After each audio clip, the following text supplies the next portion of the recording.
Depuis le début, à Alexandrie, à Rome et dans les Gaules, le carême consistait en un jeûne qui ne durait qu'une semaine. On ignore les raisons qui, au IIIe siècle, déterminèrent Rome à prolonger le jeûne pendant 3 semaines.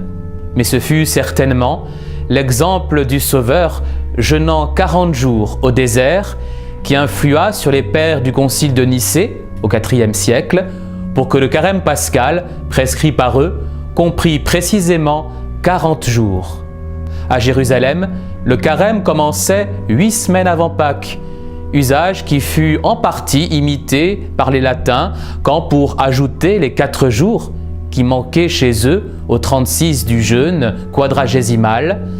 ils commencèrent à jeûner eux aussi depuis le mercredi de la semaine de quinquagésime, jour qui plus tard prit son nom des cendres imposées aux pénitents publics. Il semble que la toute première idée d'un temps de pénitence en préparation à Pâques ait surgi surtout en vue des catéchumènes,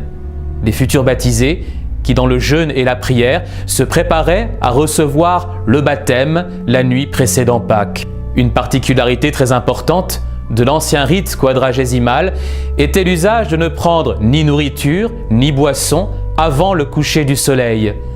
Durant le jour, le peuple et le clergé vaquaient à leurs occupations habituelles, mais quand, au forum, le cadran solaire marquait l'heure de none, c'était de tous les côtés de la cité un concours empressé de fidèles se dirigeant vers l'église stationnale, où très souvent le pape lui-même intervenait pour offrir le divin sacrifice. Ordinairement, la procession stationnale partait d'une autre basilique voisine, où le peuple, arrivant peu à peu, attendait le pontife et ses hauts officiers du palais du Latran, qui apportaient les étendards et les objets précieux pour le saint sacrifice. À peine le célébrant avait-il terminé la collecte, le cortège se dirigeait au pieux chant des litanies vers l'église stationnale, d'où le saint sacrifice de la messe s'achevait quand déjà le soleil baissait au couchant.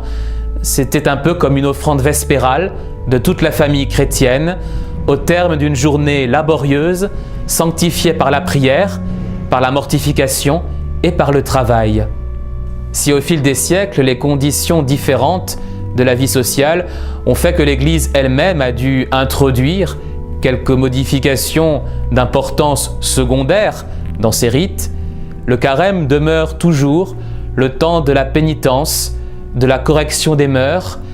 et de la préparation à la solennité pascale, et ces conditions de l'ascèse chrétienne dépassent universellement les siècles et s'imposent encore aujourd'hui à tous les chrétiens fidèles.